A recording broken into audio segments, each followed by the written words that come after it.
Բարյո, եթերում մարդիկ հաղորդաշարն այսօր կխոսենք մանկական տարիքում հանդիպող սննդային թունավորման մասին եւ տաղավարում հյուրընկալել ենք Ուիգմոր կանանց եւ երեխաների հիվանդանոցի մանկաբույժ Լիա Անդրեասյանին։ Բարև ձեզ բժշկուհի։ Բարև ձեզ։ Հատկապես ամռան է, երեխաների մոտ շատ է հանդիպում սննդային թունավորում, որոնք են պատճառները։ Նախ շնորհակալ եմ հրավերի համար։ Այո, ինչպես նշեցիք, ամռանը շատ ավելի հաճախ ենք տեսնում սննդային թունավորումները մանկական պրակտիկայում հաճախ հանդիպող իրավիճակներ են։ Սովորաբար սննդային թունավորումները առաջանում են աղտոտված սնունդ կամ ջուր ընդունելու հետևանքով երեխաների կողմից։ Աղտոտման պատճառ կարող են լինել վիրուսները, բակտերիաները, հազվադեպ դեպքերում մակաբույծները կամ ոչ թե հենց բակտերիաները, այլ իրենց կողմից արտադրված տոքսինները։ Օրինակ վիրուսային պատճառներից հաճախ երեխաների մոտ հատկապես ամռան սեզոնին կարող ենք տեսնել նորովիրուսները, բակտերիալ պատճառներից սալմոնելոզը, դիզենտերիան, էշերիխիոզը, կամպիլոբակտերը եւ ինչպես արդեն ասի, որոշ դեպքերում պատճառը ոչ թե բուն բակտերիան է, այլ բակտերիայի կողմից արտադրած թունավոր նյութերը, օրինակ ստաֆիլոկոկային ինֆեկցիաների դեպքում։ Առավել շատ սննդային թունավորման դեպքեր են հանդիպում, թե այլ պատճառներ կան։ Կան նաև այլ պատճառներ փորլուծությունների ու բոլոր դեպքերում չի, որ փորլուծությունը միայն սննդային թունավորման հետևանք է։ Որոշ դեպքերում այդ վարակները կարող են անցնել մարդու հետ շփման ընթացքում։ Առավել շատ դեպքերը ինչի հետ են կապված, երեխաները ջուրը վատ ջուր են խմում, հա, ինչ որ թե հողի հետ են շփվում, թե վատ սնունդ են օգտագործում։ Գոյություն ունեն այսպես կոչված սխալ պատկերացումներ կամ միֆեր սննդային թունավորումների հետ կապված։ Շատ դեպքերում մարդիկ մտածում են, որ սննդային թունավորում կարող է առաջանալ միայն դրսում պատրաստված սննդից, բայց որոշ դեպքերում այդ թունավորումը կարող է առաջանալ նաև տանը պատրաստված, ճիշտ պատրաստված, գրագետ պատրաստված սննդի հետևանքով, եթե սխալ լինեն պահպանման պայմանները կամ սխալ լինի սննդի մշակումը, մաքրումը, հա։ Առավել հաճախ սննդային թունավորումների հետ կապված սննդամթերքներն են, ոչ շատ լավ եփված մսամթերքը, կիսահում ձուն, թռչնամիսը, չպաստերիզացված կատնամթերքը, սերուցքային կամ կատնային հիմքով աղանդերը, հում ձկնամթերքը, ինչպես արդեն ասեցի, մինչև 1 տարեկան երեխաների դեպքում մեղրը։ Քանի որ մեղրից խոսեցիք, օրինակ փոքր երեխաներին հենց այն նշած տարիքի մեղր են տալիս, չէ՞, թեկուզ կաթեցնում են բերանի մեջ, սա կարող է վտանգներ պարունակել։ Այո, դա կարող է խիստ վտանգավոր լինել, մինչև 1 տարեկան երեխաների դեպքում մեղրի կիրառումը կարող է հանգեցնել բոտուլիզմի զարգացման, այդ իսկ պատճառով բոլոր միջազգային ուղեցույցներով արգելված է մինչև 1 տարեկան երեխաներին մեղրի ընդունումը։ Սննդային թունավորման պատճառ կարող են լինել նաև մայոնեզով աղցանները։ Հիմնականում ինչ դեպքերի է ականատես լինում սննդային թունավորումները, ինչի հետևանքով են։ Ամառվա սեզոնին հիմնական պատճառներից մեկը կարող է լինել սննդի ոչ ճիշտ պահումը, այսպես ասած, հա, այսինքն նույնիսկ լավ պատրաստված սնունդը, եթե պահման պայմանները ճիշտ չկիրառվեն, կարող է դառնալ վտանգավոր երեխաների եւ մեծահասակների համար, պետք է ուշադրություն դարձնել, որ սննդամթերքը չպետք է դրսում մնա +4 աստիճանից բարձր ջերմաստիճանում 2 ժամից ավել, իսկ դրսում +30-ից ավել ջերմաստիճանի պարագայում ոչ ավել քան 1 ժամ։ Այդ ժամանակահատվածը անցնելուց հետո արդեն սննդում նշածս միկրոբներ կարող են արտադրել տոքսիններ, որն էլ հանգեցնի սննդային թունավորման։ Այլ այսպես կոչված սխալներից է, երբ որոշ դեպքերում մարդկանց թվում է, որ միշտ թունավորում հանգեցնող սնունդը պետք է ունենա վատ հոտ կամ համ, բայց դա միֆերի շարքից է։ Սննդային թունավորման պատճառ կարող է լինել նաև նորմալ տեսք եւ նորմալ հոտ ունեցող սնունդը, այսինքն սննդի օրգանոլեպտիկ հատկությունները կարող են չփոխվել կամ որոշ դեպքերում թվում է, որ եթե փսխում չկա, ապա սննդային թունավորման հետ գործ չունենք, կամ օրինակ եթե փորլուծություն չկա սննդային թունավորման հետ գործ չունենք, այդ բոլորը տարբերակներ, ինչպես կարող են ընթանալ այդ վարակները։ Հաճախ շփոթում են սննդային թունավորումն ու աղիքային վարակը, բայց ինչպես տարբերել։ Սննդային թունավորումներն էլ են աղիքային վարակների տեսակներ, այսպես ասած։ Աղիքային ինֆեկցիաները կարող են փոխանցվել ոչ միայն սննդի միջոցով, այլ նաև այլ ճանապարհներով, մարդը մարդուն կոնտակտի, երբեմն օդակաթիլային ճանապարհով։ Այսինքն դրանց ախտանշանները նույնն են։ Կարող են լինել նույնը եւ համընկնել, այո։ Հիմնական ախտանշանները այդ փսխումներն են, փորլուծությունը, արտահայտված թուլությունը, որովայնացավերը եւ որպես բարդություն ջրազրկումը։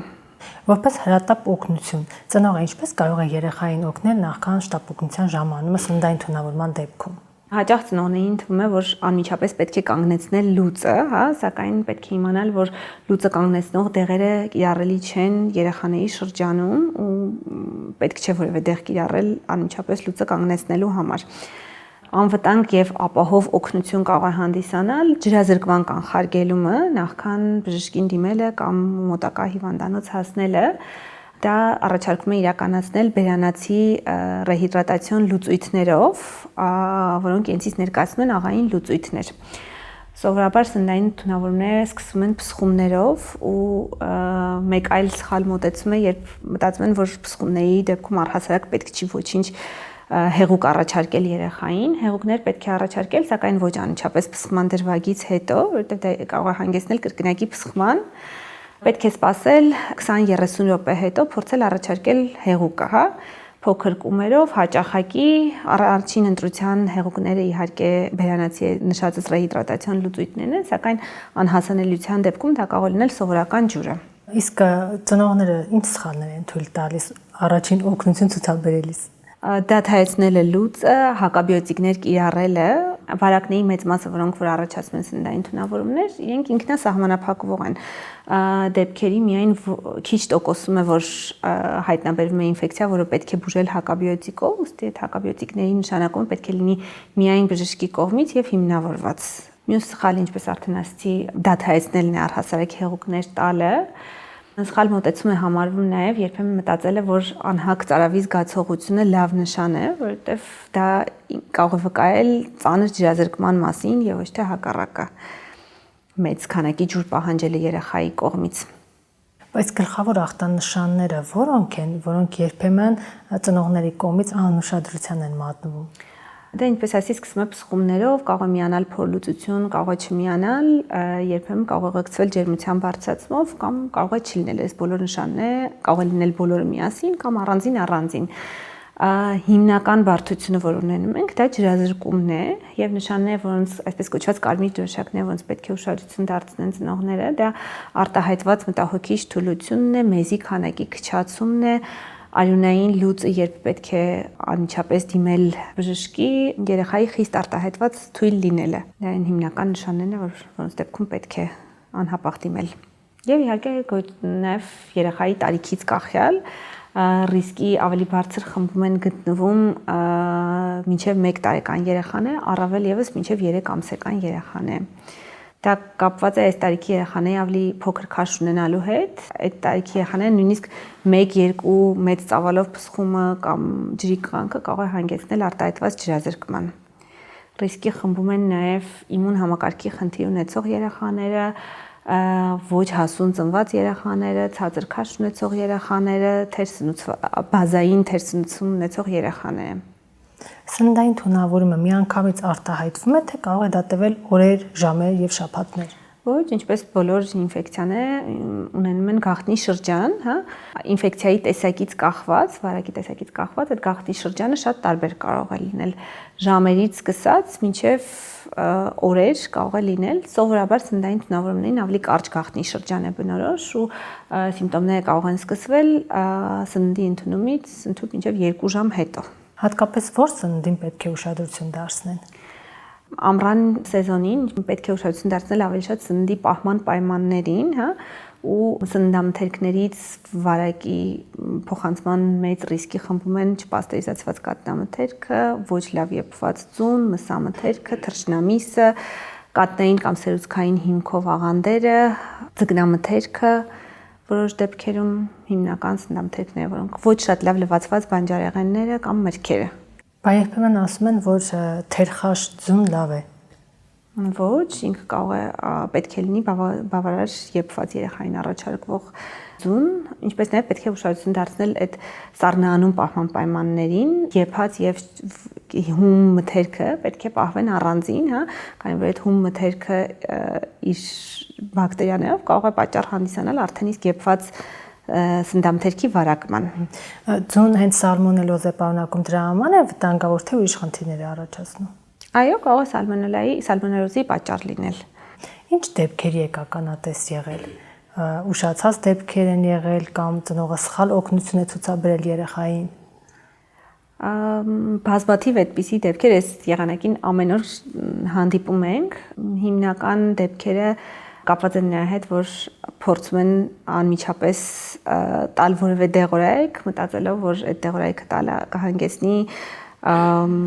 արագ առողջացմանը ու լավացմանը, հա, այդ շատ ընդունված հակալուծային դեղերն են, որոնք որ ինչպես արդեն ասի, կիրառելի չեն երեխաների շրջանում։ Երբեմն նաև արհեստական փսխում են փորձում առաջացնել, սա ճիշտ է թե սխալ։ Ոչ, եթե երեխան ունի փսխելու ցանկություն, սրտխառնոցի զգացողություն, պետք է փսխի, եթե ոչ արհեստական ինչ-որ լուծույթներ խմացնել, սոդայի լուծույթ, հա, մարգանցովկայի լուծույթ, դրանք կարող են ոչ միայն չօգնել, այլև խիստ վտանգավոր լինել եւ բազմաթիվ բարդությունների հանգեցնել։ Հակապսխումային դեղերը եւս պետք է նշանակվեն միայն բժշկի ցուցմամբ երեխայի զննումից հետո։ Այսինքն, եթե տանն են կամ չգիտեմ, անտառում եւ առկա է սննդային թունավորում, առաջին օգնությունը ո՞րն է։ Միակ ապահով առաջի օգնությունը, որ կարող է առաջարկվել, դա հեղուկների կիրառումն է։ Սովորաբար ծնողներին առաջարկում ենք, որ իրենց ճամփորդական դեղատուփում ունենան բերանացի ռեհիդրատացիոն փոշիները, որոնք որ հեշտությամբ պատրաստվում են ու դառնում են լուծույթ, աղային լուծույթներ, որն էլ ջրազրկումը հեղուկների դեֆիցիտը լրացնող շատ լավ տարբերակ է։ Եվ այդ ունենալու դեպքում արագ կարելի է պատրաստել եւ սկսել բերանացի ջրազրկման շտկում մինչեւ մոտակա հիվանդանոց կամ բժշկին դիմելը։ Պետք է ունենալ նաև ջերմիչեցնող դեղորայք, ախտահանիչ միջոցներ, հիմնականում այսքանը ռուտին հակաբիոտիկներ ունենալ ճամփորդական դեղատուփում սովորաբար չի առաջարկվում։ Մինչև 1 տարեկան երեխաների դեպքում սննդային թունավորումը այլ կերպ է ընթանում, դրանից բարձր տարիք ունեցողների մոտ այլ կերպ։ Սիմպտոմները կարող են ավելի սակավ լինել, սակայն ավելի մտահոգիչ, հա, այսինքն ինչպես ասեմ, ասեցի, մինչև մի տարեկան երեխաները իրենց ցածր քաշով, ավելի փոքր քաշով պայմանավորված, շատ ավելի հեշտ ու արագ կարող են ջրազրկվել, նույնիսկ 1-2 փսխումը կարող է հանգեցնել ջրազրկման։ Սակայն կլինիկական հիմնական նշանները գրեթե նույնն են։ Այդ տարիքային խմբում թուլությունը կարող է ավելի արագ հայրաճել եւ կտրուկ զարգանալ, մինչեւ 3 ամսեկաններ լուրջ ռիսկի խմբում են գտնվում եւ առաջին իսկ նշանների հայտ գալու դեպքում պետք է երեխան զննվի մանկաբույժի կողմից։ Կարևոր է նաեւ կրծքահասակ երեխաների դեպքում ում արդեն առաջարկվում է հավելյալ սնունդ, այդ սննդի պատրաստման անվտանգության կանոններին հետևելը։ Սնունդը միշտ պետք է լինի թարմ պատրաստված, պահման պայմանները եւս պետք է ճիշտ պահվեն, պետք է առաջարկվի տարիքին համապատասխան առողջ սնունդ։ Մյուս հարցը, երբ սննդային թունավորումների դեպքում այս տարիքային խմբում հաճախ ծնողները դադարեցնում են կրծքի կաթով կերակրումը կամ կաթնախառնուրդի առաջարկումը, մտածելով, որ դա կարող է վնասել ինֆեկցիայի դեպքում, պետք է իմանալ, որ պետք է շարունակել կրծքով կերակրումը կամ երեխայի այն կաթնախառնուրդը, որով սովորաբար ինքը սնվում է։ Երեխան օրինակ ոչ ջրազրկված է, բայց ջուր չի ուզում մարդը։ Հիմա ինչ անեն այդ դեպքում։ Պետք է համբերատար, փոքր կումերով, հաճախակի խաղերով փորձել առաջարկել, որովհետև ելի եմ ասում, դա միակ անվտանգ միջոցն է բարդություններից խուսափելու համար նախքան բժշկի զննումը։ Շոկ եղանակին եւս բնորոշ է ջրազրկումը, սա եւս համարվում է թունավորում։ Ոչ, եթե չունի կորուստներ երեխան, իհարկե պետք է մի քիչ ավելի շատ առաջարկել հեղուկ, քան այլ եղանակիներ ընդունում, բայց դա թունավորման հետևանք չէ, դա կարելի է սովորական ջրազրկում, եթե այո, բավարար հեղուկներ չխմի առանց այլ պատճառի։ Ամռանը երեխաները ավելի շուտ են ջրազրկում, քան մեծահասակները։ Երեխաները միշտ են ավելի շուտ ջրազրկում, քան մեծահասակները, որտեղ մեծահասակների պաշտպանական մեխանիզմները բնականաբար ավելի զարգացած են եւ երեխաները կարող են շատ ավելի արագ զարգացնեն բարդություններ։ Խոսենք նաեւ բարդություններից, ինչ բարդություններ կարող են առաջանալ սննդային թունավորման դեպքում։ Ամենավտանգավոր ու հաճախ տեսնվող, այսպես ասած, բարդությունը դա ջրազրկումն է, սակայն կարող են լինել այլ բարդություններ եւս, համակարգային բարդություններ, հա, ինչպես օրինակ որոշ ինֆեկցիաների դեպքում երիկամների վնասում։ Բարդությունները շատ տարբեր են, ինֆեկցիա կախյալ են, ինչպես արդեն ասացի, տարբեր են այդ վարակները, որոնք որ առաջացնում են սննդային թունավորություններ, համապատասխանաբար բարդություններն էլ էլի շատ տարբեր են, բայց հիմնական հաճախ հանդիպող բարդությունը դա ջրազրկումն է։ Այսինքն անդառնալի հետևանքներ եւս լինում են։ Մահվան դեպքեր են լինում։ Կարող են լինել, սակայն սովորաբար զարգացող ու զարգացած երկրներում, որտեղ հասանելի են այդ լուծույթները, որոնք լրացնում են ջրազրկումը, բուժօգնությունը շատ ավելի հազվադեպ են նման դեպքեր գրանցվում։ Իսկ պրակտիկան ինչ է ցույց տալիս, մարդիկ միանգամից հասկանում են, որ առկա է սննդային թունավորում, թե ընկնում են սար ու ձոր, թե որն է խնդիրը, նոր վերջում հասկանում են։ Դեպքերի մեծամասնությունում կապ գտնում են այն սննդի հետ, որ օրինակ հիշում են, որ գիտեք, երեխան ինչ-որ սնունդ է կերել, որը դրսում էր մնացել 3 ժամից ավել, կամ սերուցքային գրեմով պատրաստված խմորեղեն էր կերել, որը սառնանում չէր պահվել, կամ ոչ լավ եփած միս էր կերել։ Դեպքերի մեծամասնությունում այո նշում են որևէ գործոն, որը որ կարող էր պատճառ հանդիսանալ։ Իհարկե լինում են նաև դեպքեր, որ որևէ կերպ չեն հիշում արտասովոր ինչ-որ բան, որ կերած լինեն, բայց մեծամասնությունում կապ հնարավոր է գտնել։ Ըստ տարիքի հնարավոր է առանձնացնել սնունդ, օրինակ մինչև 1 տարեկաները, սա պետք է դեն 1-ից 4-ը սա, 4-ից բարձր սա, թե չէ, գոյություն ունեն կանոններ հավելյալ սննդի ներմուծման մինչև 1 տարեկան երեխաներին ինչն է կարելի եւ ինչը չի կարելի։ Արդեն նախորդող խոսքից մեջ նշեցի, որ արգելված սննդամթերքներից է մեղրը, սնունդը չպետք է պարունակի համեմունքներ, պետք է լինի թարմ, պետք է լինի անվտանգ ջրով պատրաստված։ 1 տարեկանից մեծ երեխաներին առաջարկում են ընդհանուր սեղանից օգտվել եւ անվտանգության կանոնները գրեթե նույնն են, ինչ մեծահասակների դեպքում։ Առողջ տարիքին համապատասխան բալանսավորված սնունդ։ Եվ վերջում ինչ խորհուրդ կտաք ծնողներին ինչին ուշադրություն դարձնեն։ Սննդային թունավորումների կանխման համար գոյություն ունի մի քանի պարզ կանոն, դա մաքուր ձեռքերով պատրաստված, անվտանգ ջրով պատրաստված, ճիշտ սպահված սննդամթերքի կիրառումն է եւ չիրականացնել որևէ միջոցառում առանց բժշկի հետ խորհրդակցելու, բացառությամբ հեղուկներ առաջարկելը։ Իդեպ եղել է, որ իրենց տված հակաբիոտիկները վատ արդյունք են ունեցել։ Այո, միշտ կարող է ունենալ բարդություններ, կողմնակի էֆեկտներ տված ավելորդ դեղի հետևանքով։ Այսպիսով, եթե ամփոփենք, պետք է խուսափել ինքնուրույն նշանակումներ անելուց, տալուց հակաբիոտիկներ հակալուծային դեղորայք, տնական ինչ-որ միջոցներով փորձել կանխել բացառությամբ սովորական հեղուկները։ Եվ գոյություն ունի մի պարզ կանոն սննդային թունավորումների կանխարգելման համար, դա մաքուր ձեռքերով, անվտանգ ջրով պատրաստված եւ ճիշտ պահված սննդի կիրառումն է երեխաների շրջանում։ Շնորհակալություն։ Ձեզ էլ շնորհակալություն։ Մենք զրուցում էինք Ուիկմոր կանանց եւ երեխաների հիվանդանոցի մանկաբույժ Լիա Անդրեասյանի հետ։